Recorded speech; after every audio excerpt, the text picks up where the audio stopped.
Welcome, champs, to another episode of the Keeping Karlsson Short Shifts podcast. I'm your host, Ben Burnett. Joining me, as always, Lewis Ezekiel, and the E is for early round exhaustion. Lewis, I know I'm feeling it. How about yourself? Yeah, coming off a couple days of parent-teacher conferences, so basically 6 hours of nonstop talking.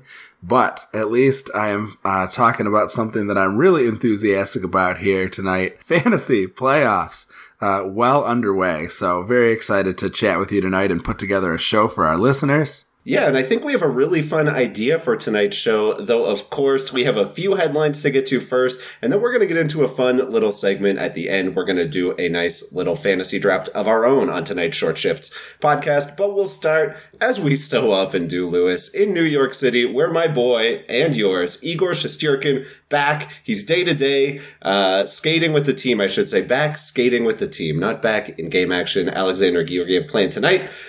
Georgiev remains streamable until we get more news about Shesterkin, but how excited are you about the boy being back in town? Yeah, very excited. Great to see Shesterkin make his return to practice and hopefully soon to game action. Obviously, very happy that both he and Pavel Buchnevich are all right and are able to rejoin the Rangers. Certainly nice to get some reinforcements across a number of leagues where I have him. And hopefully many of our listeners do as well. Thank you for saying that, Lewis, because you know I love my boys in on Broadway, so it feels good to have them all back. Let's move on. We have a lot to get to tonight. The next headline is in Montreal, where Tomas Tatar is back in Montreal. He had to fly back to get evaluated for an injury. Brings up a few interesting questions in Montreal because Brendan Gallagher also missed the game tonight. And so it just got me thinking, like, in Montreal right now, are we looking at anyone being streamable, or are we kind of just off all Habs except for, the big ones on the blue line? Yeah, luckily the Gallagher one sounds like it's just going to be an illness, so he should be back pretty quick. But I wasn't super excited by this news. I think there are some folks that we're going to talk about that would make for much more interesting streams. I think whoever is slotted into that Tatar spot is much more interesting if they are playing alongside Gallagher as well. But yeah, I think whoever is going to pop into that spot is likely owned already and not especially exciting. So I don't know if there's a whole lot to talk about there. Certainly the Habs are showing that without 2/3 of their top line, they are pretty toothless offensively, as they have, as of the time of this recording, yet to put up a goal against the Tampa Bay Lightning. Doesn't seem very great for Montreal's offense in the meantime. No, and I mean, all these guys, Suzuki, Armia, maybe Max Domi, they're all reasonable for a stream, but hopefully you are not trusting them with your entire fantasy playoff hopes right now. Yeah, that would be a dangerous spot to find yourself in. I think those, like Jeff Petrie and Shea Weber, like you mentioned, those are the really interesting Habs to own. And then obviously the folks who are out for this game, Tatar and Gallagher, are the guys that you want. Beyond that, Carey Price, certainly, although a little shaky probably behind this weekend team with lots of people out, but not a lot of interest for me in grabbing Canadians right now. I'm fully with you there. Lewis, let's move on. We have one more headline that we want to get to tonight. James Neal is back with the Edmonton Oilers, finally, for their team. Definitely a injury that has been going on for most of 2020, if not all. And he finds himself right away back up on that top line with Connor McDavid and Tyler Ennis. Do we have any feelings about James Neal on that top line in Edmonton? Well, I think this is a very interesting one because last episode we spent some time ranking the forwards in Edmonton, and we had said that Archibald was definitely a little bit shaky and had the potential to maybe be swapped back with Athanasiou. Of course, Athanasiou remains buried, but now that Neal is back in that spot, it did show that Archibald's hold on it was tenuous at best. But if Archibald was interesting to you at all, I think that certainly James Neal should be a player of interest for you. because he, has obviously been a scorer in his past to a much higher degree than we've ever seen really from Archibald or really any of the players on Edmonton that they've picked up and that we've seen as being interesting right now. So yes, he hasn't really been able to put it together in the same way in Edmonton, but he is very appealing, I think. And if Archibald was interesting to you, then obviously Neil should be. He'll probably give you a nice floor to a little bit of that sandpaper. So he'll give you some category coverage with the potential, obviously, to score alongside the best player in the world. I am a little bit wary about James Neal not being on that top power play. He has 28 points on the season and 17 of them on the power play. So only 11 points, not with the man advantage in 51 games played so far this season. So I'm definitely not getting my hopes crazy high. What I am prepared to say is that this is a bad news for Andreas Athanasiou as he is pushed down to line 4, and definitely not a good look for Zach Cashin, who continues to not get top 6 looks. These are guys that are long snoozers, so you do need to be getting rid of them if you've been riding them through the first 4 days of these fantasy playoffs. Yeah, absolutely. And I hear you about the power play concerns, and I think they're valid. But I will say that, it seems to me that as of late, since that second line has really gotten their act together, it just seems like the offense is humming along in a way in Edmonton that it hasn't really been since really the very early part of the season. So, yeah, I think in the meantime, I still have some interest for him there, even if it's just at that even strength deployment. But I understand and I hear your concerns about missing that power play time because that is really where he has been most effective. But, I think that even strength time alongside McDavid when you've got a second line to actually contend with, I like that idea for the time being. All right, well, Lewis, let's get into the meat of our show tonight and what we thought we would do. Typically on the Thursday shows, we do the Patron 5, where the patron-only Facebook group, the patrons will vote on 5 players that we will discuss. Tonight, we thought we'd do something a little bit different. We know that the stream scheme sponsored by Keepin' Karlsson has been on a bit of a hiatus recently. Shouts out to cousin Dave Benton. But we thought it might be fun as we get into the back half of this first playoff week to talk about a few streamers that are available, a couple of weekend guys that look very interesting. But we thought we would do it in a bit of a more interesting way as well. So Lewis and I are going to draft teams based on players who are playing in 2 games this weekend. Our teams are going to go head to head, and we are going to see who picks the best category team, because we wanted to make sure that we were accounting for bangers. We don't want to ignore those, as a lot of people are in those category coverage playoffs right now. I know I am for sure. So, Lewis, we are going to start by talking about playoff schedules and listing a few teams here. So, do you want to get into sort of the teams and who's playing this weekend? We sort of broke our teams down into the Friday, Sunday teams that you can use if you have a full Saturday. And we have Friday, Saturday teams so that you can use that spot to stream someone out on Sunday. The teams with Friday, Sunday schedules, if you have a full day on Saturday, those teams are Anaheim, Detroit, Colorado, Vancouver, Calgary, Chicago, Vegas, and St. Louis. If you're looking for a Friday, Saturday, the only team that you can grab is going to be the New Jersey Devils. And then Saturday and Sunday teams include Minnesota, Pittsburgh, San Jose, Tampa Bay, Carolina, and Columbus. Lewis, you and I are going to draft teams. We are going to draft 1 player from each team each. And so it's going to come out to exactly, in fact, 13 players. We're looking at 8 forwards, 4 defensemen, 1 goaltender, and we are going to be looking at the following categories. We're going to look at goals, assists, power play points, shots on goal, hits, blocks, and then for goalies, we didn't discuss this before. Do you want to just do wins, or do you want to do wins and save percentage? Yeah, I think most people are in a league that either counts those rate stats for save percentage or who awards points for saves and takes them away for goals against. So let's have both of those in there. All right, you got it. Lewis, I sort of came up with this. I had thought about how we were going to decide who gets the first pick. I came up with kind of an elaborate system in my head, and then I thought, why don't you just go first? Well, that is very gentlemanly of you. I appreciate that. All right, so I will pick first, which means I get to pick the team as well as the player that I want to select. Remember, we are selecting exclusively players who are owned in 35% of leagues or fewer, hoping to get plenty of options that are going to be available in many of your leagues. All right, so I am going to go ahead and start in Chicago. I would like to begin with a defenseman, and I'm going to take the 23% owned Duncan Keith as my number one defenseman. Obviously, Keith ascending to that top power play role.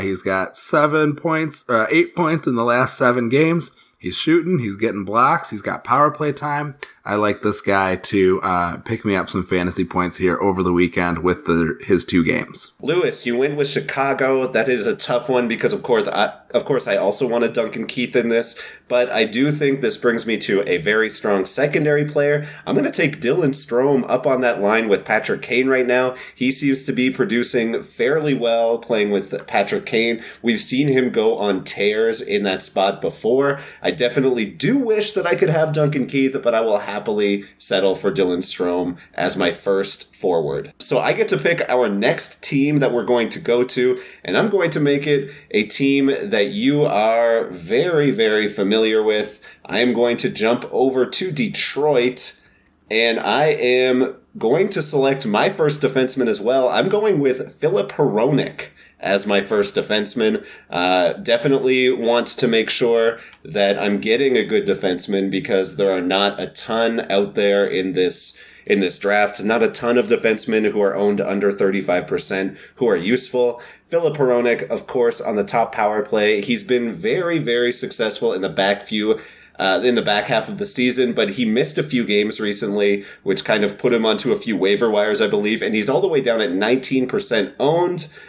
I'm going with Philly Hronek. All right, that's a solid pick. I had a feeling that's who you were going to grab. I'm going to go for a player that you've been debating about what to do with him lately. I think he did finally hit the waiver wire for you in this bye week for you in the Cupful. I'll grab Tyler Bertuzzi. Has not been producing very much, but he is up on that top line. And if anybody is going to score in Detroit in the forward core, it's probably going to be the people playing with Mantha and Larkin, in my opinion. All right, Lewis, tell us who we're drafting from next. All right, I am going to head west to Anaheim, where I would like to pick up Adam Henrique. He's been playing 18-plus minutes a night. He's got 2-plus minutes on the power play right now. He's been delivering some nice hits. At 31% owned, I'm going to grab Adam Henrique, so I've got my second forward out of Anaheim. And I am going to grab my second forward as well. This is somebody we mentioned after, I believe, the trade deadline last week or 2 weeks ago. I'm interested in Sonny Milano playing on a line with Ryan Getzlaf, and he's been able to point in the last couple of games. So I am very, very, I've been watching out for him out there, playing with Heinen and Getzlaf right now. So yeah, Sonny Milano, since coming over to the Ducks, we've seen him put up 4 points in 5 games, including last night's game against the Avs. Playing over 16 minutes each of the last 3 games, 2 of those being 18 minutes. He's not really shooting or hitting a ton, which you don't like to see, but I'm going to pick him for the point upside. And as I'm sure a lot of our listeners know, there's not a lot of that over in Anaheim. I should mention, of course, that he is 2% owned, so he should be able to, be available on your waiver wire if you're looking for somebody to pot a few points this weekend. Hopefully in 2 games he can put up 2 or 3 points. Absolutely. Nice pick. That was also my second pick. So I'm feeling good about this so far. It seems like we are in sync with the players that we want to grab. Well, let's head over to a team that I'm not super excited about, but I do want to make sure I'm getting my first power play defenseman. I'm going to grab Damon Severson over in New Jersey. 22% owned, still on that top power play. Obviously, you're not going to count on that power play to put up points every single game, but if you're getting 2 games out of a power play, number one power play defenseman, you have to go for that if you're looking for any amount of point upside. Severson also puts up some shots. He puts up a few blocks, so I will roll with Damon Severson. Nice. I like that idea. And as long as we're hanging out in New Jersey, I'll pick up somebody who I really liked to start the year, but has, been disappointing at times, but really seems to be finding his groove. So I'll grab the Goose, Nikita Gusev, as my third forward here. So I've got you with a pair of forwards and a pair of defensemen. I've got one defenseman and three forwards right now. All right, well, where do you want to take us next? All right, so I've got a player who I think is quality. I was worried that you might get to him. I wanted to grab a couple spots first, but I'm going to go to Minnesota, where I can pick up the 28% owned Zach Parise. He's got goals in 3 straight games, 7 points, in the last 7 games, and playing on that top power play with the red hot Kevin Fiala. So let me grab Zach Parise as forward number 4. I am disappointed to not get my hands on Parise. I was actually looking at Minnesota because I was hoping I could snag Alex Stalock, as if he might be possibly still under that 35% threshold. He is up to 47% owned. If you're in a league and you're looking for goaltending, Alex Stalock has been excellent and somebody who you should be looking at if you're able to get a stream in this weekend. Unfortunately, for our purposes, he is not available. I am going to... We need 4 defensemen. Do I take a defenseman here? Yes, I'm gonna take my third defenseman. Maybe I'm going too hard right now, but I am interested in grabbing Jonas Brodin. He's been blocking quite a bit. He's even been in on some assists recently, so hopefully I'll get an assist out of this one, and I'll also add to my back-end stats. I would have been looking at someone like Eric Stahl, 29% owned, but he did miss tonight's game due to personal reasons, so I will stay clear of Stahl, and I will hop on over to Jonas Brodin with my third defensive pick. All right, very nice. And where would you like to take us for our next selection? I'm bringing us a little bit closer to home. I'm bringing us to Calgary, where I want to grab Andrew Mangiapane, 13% owned. The dude has been unbelievable recently, putting up a ton of points for my wonderful, wonderful Flames. I want to make sure that I get him because he is on a great hot streak right now, and I'm counting on him to add to that this weekend, maybe with another multi-point game. Well, this puts me in a bit of a bind. I think that was an excellent selection because I had Mangiapane as the only player I was interested out of Calgary. So I suppose I'm going to have to go with somebody who can give me a bit of a floor, and if I'm in a categories league, he'll be very helpful for me in hits. He did recently score a rare goal.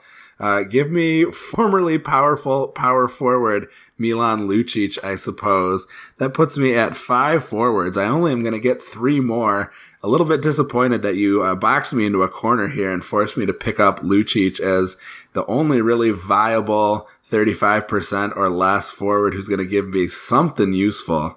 So I'm not ready to have him pick up a defenseman there yet. It's got to be a forward. It's going to be Lucic. Can we talk about the fact that Mika Zibanejad just scored his 5th goal of the game? Yeah, I think we definitely should because we own him in our podcast league, and that is crazy. What an outstanding performance. Way to go, Mika. Thanks, buddy. Tough outing for Ilya Samsonov now with 6 goals against in that game and the loss. Let's go Rangers. Okay, so I've got one that I think will be a beneficial spot for me to pick. I'm going to go to St. Louis.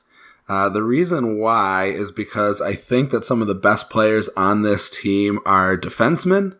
And so I think that may potentially put you in a spot where you either have to take a forward you don't like very much or grab your 4th defenseman, meaning that I'm free to take my pick from all of the remaining defensemen out there. I'm going to grab Vince Dunn with my pick here. So I've got my second defenseman. Dunn is 21% owned, so he should be pretty widely available. I like him over someone like, say, a Justin Falk, just because I think there's a little bit more offensive upside for him in St. Louis.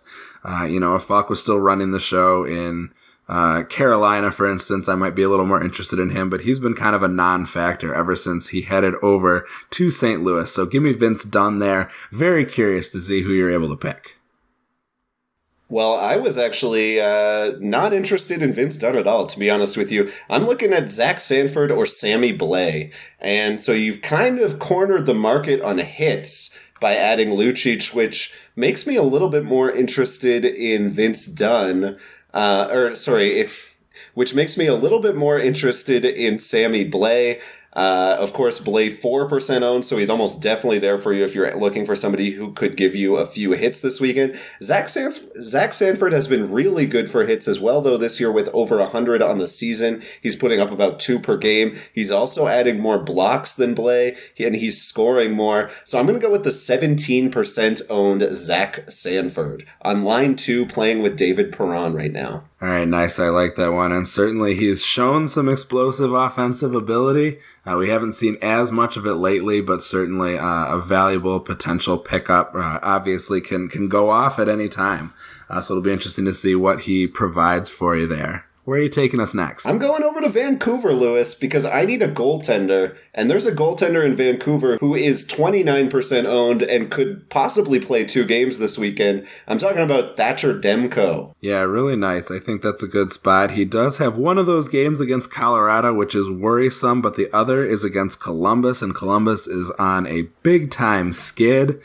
So that might be just what Demko needs to get himself back on track a little bit. I think he's been a bit of a disappointment for the folks who ran out and grabbed him in Markstrom's absence. But, as you were telling me earlier today, that game the other night was really not Demko's fault. He put up a quality start. They just couldn't get the win. So good on Demko. I think that's a nice pick. I will grab Tanner Pearson. Not a whole lot of scoring right now, but he's shooting and hitting plenty. So my hope is that he can start to convert on that a little bit. I like his deployment. I feel like that could be a valuable forward add for me, although I am now at 6 forwards, so I've only got a couple left to grab.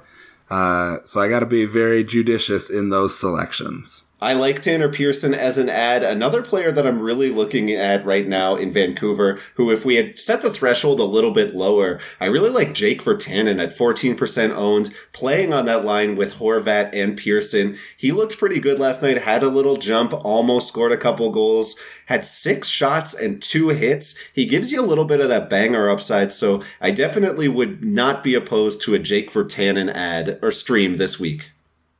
Yeah, especially too, Pearson is twice as frequently owned as Virtanen. I had him on my list as well. So just having somebody who is that infrequently owned, I think could be a good opportunity. So I've got a pick that I think you're going to like here because I am going to go to a team. It's a bit of a risky grab, but I think it has some real serious upside.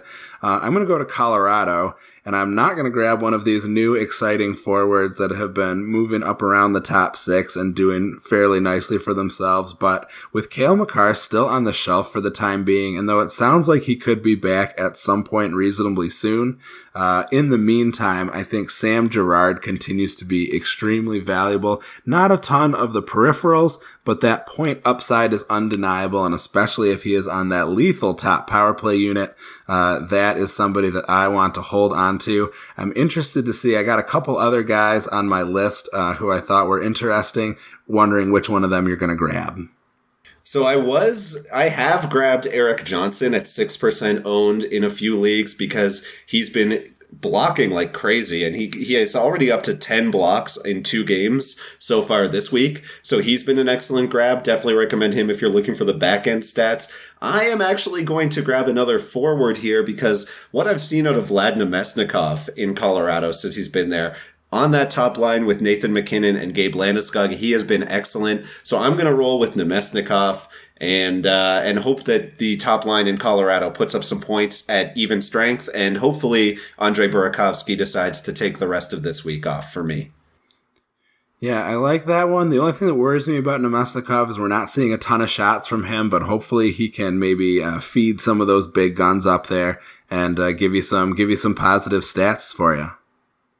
Yeah, exactly. I mean, he has scored twice, but it is on 3 shots. So yeah, I'm definitely risking not getting a lot on the back end here, but I just wanted to go for that point upside in Colorado. Well, folks, even the experts on the short shifts are terrible at counting. We actually have just discovered we have 15 teams that we need to draft from today, so we are going to add an extra forward and an extra defenseman. I am going to fill one of those defensive slots right away by hopping over to Vegas, where I'm going to pick Alec Martinez. Martinez is a guy I'm hoping is going to fill out a couple of the back end stats for me. He's been really, really solid since heading over to Vegas, though he hasn't scored the last couple games. He put up points in his first few. So I'm hoping that the magic continues for Alec Martinez on his new team over in Vegas. All right, good pick. Well, I'll go with kind of a boring one, but I'm going to pick up Paul Stastny in a forward slot out of Vegas. One reason that I am into him is because I like that deployment that he's got for the time being. So yeah, give me Paul Stastny out of Vegas. Can we admit that Paul Stastny is the most boring fantasy player of all time? Yeah, he's definitely a boring pick. He really just exists right on that waiver wire line, and he gets added and maybe, points here or there. Like you're not really going to ever see like an explosive output from him, but like there's some steady, predictable, progress there from him, but maybe not a whole lot of excitement, certainly with that pick. I like that Alec Martinez grab to shore up your defenseman for sure. All right, well, you go next, Lewis. It's all up to you, bud. All right, well, so I am running low on forward spots, but so I'm going to go to Pittsburgh and grab a guy who just jumped off of the IR and into our hearts with a goal in his first game back. I am going to take laces out John Marino with my pick, only 7% owned. I know there are some exciting new toys up there in the top 6. But Marino has been a guy who has been hard to let go of during the course of this season just because despite a lack of power play time, he's been putting up some solid shot numbers and pointing with some frequency. So give me John Marino on the defensive end here out of Pittsburgh. So I'm very torn now. I know I have a lot of players with point upside between Mangiapane, Namestnikov, Strome, Milano, hopefully, and my defensemen definitely lean that way as well. I went out of my way to grab Hronek and Severson. So I could go with Connor Sherry, who's 7% owned. He's definitely someone, if you're looking at points this weekend, is a good stream. But I think instead I'm going to once again go into the back end, and I'm going to grab Brandon Tanev to hopefully get like 8 hits this weekend for me and really lock that category up. Is he injured right now? He came back yesterday. Excellent. So we've got him as an outjury, a nice pickup. Sometimes you see, that fire a little bit coming back. So cool. Great pick. Well, he only got one hit coming back, so hopefully he brings the fire in the next game. All right, then. All right, I guess it's my turn to go next, and I am going to take us to Tampa Bay. And this is an interesting one because Tampa is a team we've talked about the streamer options. We talked about them on Tuesday's show, of course, and they have a bunch of players that are absolutely interesting right now. But the number one guy on my list, and I know I've mentioned him a million times, I'm going to go ahead and get him. He put up in a shorthanded assist for me tonight. Give me Anthony Cirelli at 30% owned. Yeah, I had no doubt that you were going to grab him. I will go a similar route. Give me Tyler Johnson with that top power play deployment. I just feel like sooner or later he's going to get in on some of that action, so I'll take TJ in that same spot. All right, tell us where we're going next. All right, well, I am grabbing neither a defenseman nor a goalie. I'm going to head down to the state of Ohio, and there's a couple interesting options there. One who has been scoring a bunch, and another who has not been scoring so much, but just has such outstanding peripherals that I feel like the points are sure to come sooner or later, and the floor is so high that I think it'll work out for me. I'm going to grab Boone Jenner at 29% owned. He has just had outstanding peripherals in the last 7 or 8 games here. I've got him at 3.25 shots per game, 1.375 hits a game, 1.75 blocks a game. You're not going to find that from many forwards. He's getting big minutes right now, a bunch of 19-plus minute games in his recent history. I think he really provides a great floor for helping me get those peripherals up on you, and then maybe with all those shots, he's going to pot one for me to help push me over the top. top. So that is, I believe, my last forward is Boone Jenner out of Columbus. I love this for me because I was between Boone Jenner and Nick Foligno, 29% and 31% owned respectively, and I wanted Nick Foligno, so thank you for leaving him for me. That's an easy pick for me. Yeah, he's in a very similar spot, right? 7 points in the last 7 games. Obviously has a nice floor from his hits. I was a little worried about his lack of shooting. I loved the shooting from Jenner, and that's why I grabbed him. So we have 2 choices now. We have San Jose and we have Carolina. I get to pick the cream of the crop, depending on who I want from either of these teams. I'm going to take a guy he's not playing on the top power play and he's not playing on the top line in San Jose, but he is, I think, probably my best point upside guy. I'm going to take Kevin LeBanc here. All right, nice. And I'm going to go back to the well with sandpaper. I'm going to grab somebody who I believe is 0% owned. I will take up Radek Simek as my 5th defender. Just somebody who I think can give me a lot of peripherals. I have zero hope that he will score, although he is up on the top pairing with Brent Burns. I don't think that means a whole awful lot for him in terms of offensive production. So Radek Simek to help me round out my, I think, quite beastly hitting and blocking crew. I do believe it's Redeem. Yes, sorry, Redeem. Thank you. I've got a lot of that hitting and blocking on my forwards, but not a whole lot for my defensemen. So I think it's time to grab somebody who's capable of that on the back end for my team. That's a good pick, Lewis. And now we have 1 team left. You get the first pick, but you do not have a goaltender. We're in Carolina. I'm curious to hear, after we've seen tonight the second bad start from Nedeljkovic in Carolina, I'm curious to hear who you're going to go with between Forsberg and Nedeljkovic. Yeah, let me see what the team setup is going to be like, who's playing. Yes, you do that. I'm going to go ahead and make my pick then. I'm going to take Brady Shea, 13% owned. He just has such solid numbers in each of the peripheral categories. I'd probably take Jordan Stahl here if I were looking for a forward just because of the shots and the hits. Nino Niederreiter, also an interesting one at 18% owned.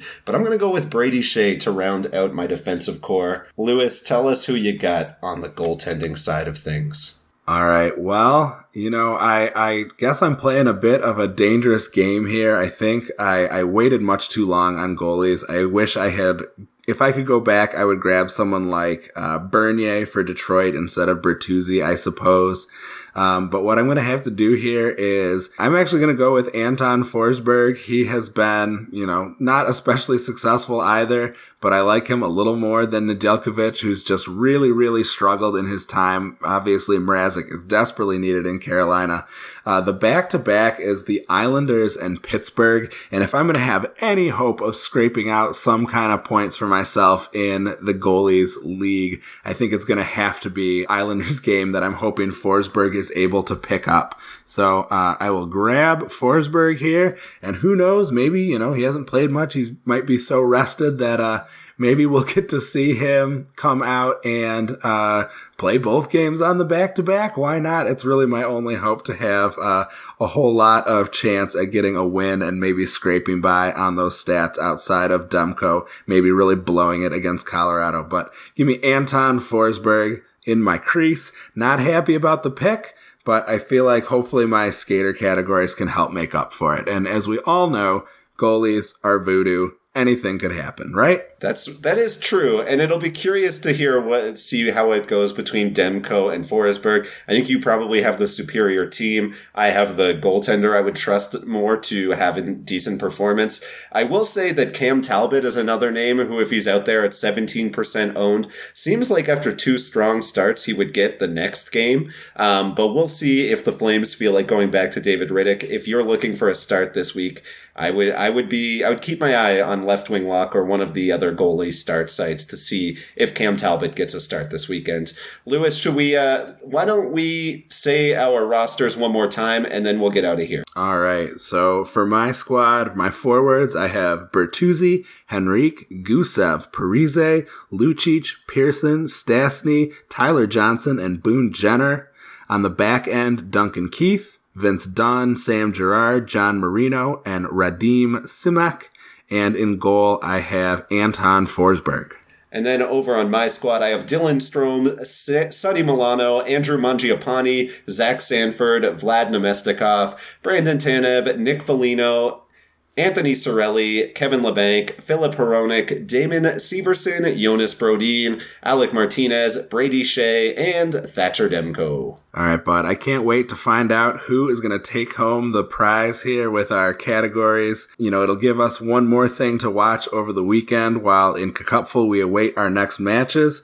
I know you're toughing it out in your Keeper League too. Good luck there. Yes, thank you so much, Lewis. I had a great time drafting with you tonight. For myself, Ben Burnett, I'm out of here. Why don't you sign us off? All right, folks. Well, I hope this was helpful for you. We covered a whole lot of all kinds of appealing potential streamers who are out there at 35% owned or less. I hope you can get your mitts on some of them and have a great weekend as you look to close out what may be the first weekend of your fantasy hockey playoffs. As always, we want to thank our patrons. If you would like to become a patron of Keeping Karlsson and join us in the Cupful, our outstanding 18 division promotion and relegation fantasy hockey league. It is just the most fun you're going to have in fantasy hockey. Check us out at keepingkarlsson.com/patron. And until we see you next week, play smart and keep your shifts short.